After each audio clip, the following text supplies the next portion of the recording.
코로나는 왜 걸렸을까? 세계 경제도 계속 어렵고 전쟁도 멈추지 않고 코로나도 종식될 기미가 보이지 않고 세상은 왜 점점 어두워지는 것일까요? 구름에 투영된 저녁 노을이 길게 늘어져 있습니다. 언제 죽을지 모르는 참호 속의 병사들처럼 세상은 허무하고 잔인함으로 가득합니다. 사실 어제와 오늘은 코로나 때문에 출근하지 못했습니다. 주말 포함 4일 이상 휴식 시간을 보내면서 한편 주님이 왜 이런 시간을 주셨는지 궁금했습니다. 주님께 묵상해야 할 주제가 있는지 물어봤습니다. 지금은 신부들에게 인내의 시간입니다. 결승선에 가까울수록 지치고 힘들 것입니다. 또는 여러 어려운 상황들이 중복적으로 엄습할 때도 있습니다.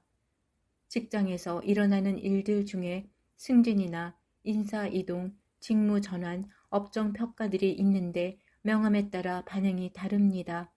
어떤 사원들은 결과에 대해 불평하고 분노하기도 합니다. 우리도 어떤 상황을 만날 때 하나님께 분노하는 사람들도 있지만 그 문제를 가지고 주님께 가서 질문할 수도 있습니다. 질문은 친밀함을 위한 좋은 방법이며 성령께서는 보혜사요 상담하시는 분이십니다. 필자도 코로나에 걸린 이유가 궁금해서 질문했습니다. 모든 일에는 우연이란 없다고 생각하기 때문입니다.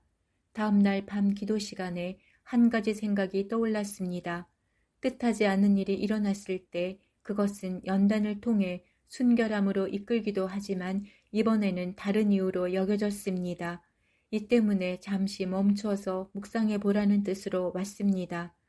지나치게 사업에 빠지거나 염려하지 않았는지 생각도 해보고 주님의 일에 최선을 다하는 것인지 우선순위에 집중하는지 생각해 봤습니다. 그렇다고 게으름을 피운 것은 아니지만 아무튼 때가 가까워서인지는 몰라도 힘내어 주님의 일에 더 열심을 내야 한다는 것입니다.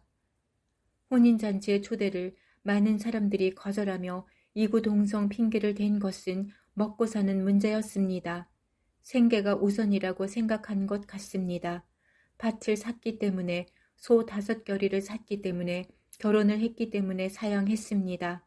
주인은 그들의 변명을 듣고 그럴 수 있지 하지 않으시고 노하셨습니다. 그들의 삶의 우선순위가 하나님을 첫 번째로 두지 않았기 때문입니다. 우리가 이 땅에서 살아가는 이유와 목적은 무엇일까요? 먹고 사는 것이겠습니까? 장가들고 시집가는 것이 목적이겠습니까? 하나님은 그런 자들을 홍수로 다 멸망시키셨습니다. 하나님은 우리를 불러 포도원에 들어가서 일하도록 하셨습니다. 주인의 입장에서 빈둥거리는 일꾼을 좋아할 사람은 없습니다. 여러분이 사장이라도 그럴 것입니다.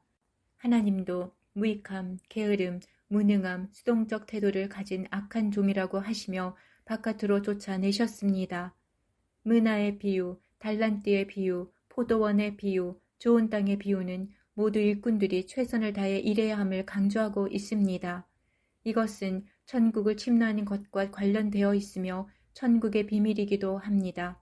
일꾼의 기본 자세는 성실성입니다. 그런데 거꾸로 가르치는 사람들도 있습니다. 열심을 내라는 것이 주님의 명령인데 그것을 자기 의라고도 하고 행위신앙이라 언급하며 외식적인 신앙으로 인도합니다.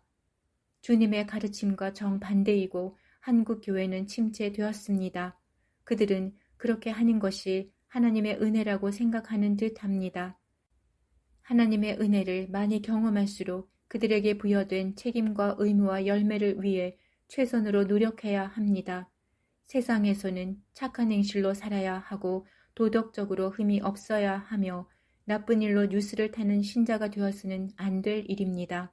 얼마나 많은 사람들이 그들의 나쁜 행실을 보고 기독교를 포기했는지 예상하면 두려워해야 할 일입니다.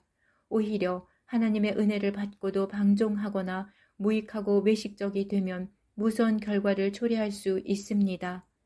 밤에 무리를 이루는 그 많던 백로들이 하룻밤 사이에 떠난 것처럼 그날이 오고 일어날 시간입니다.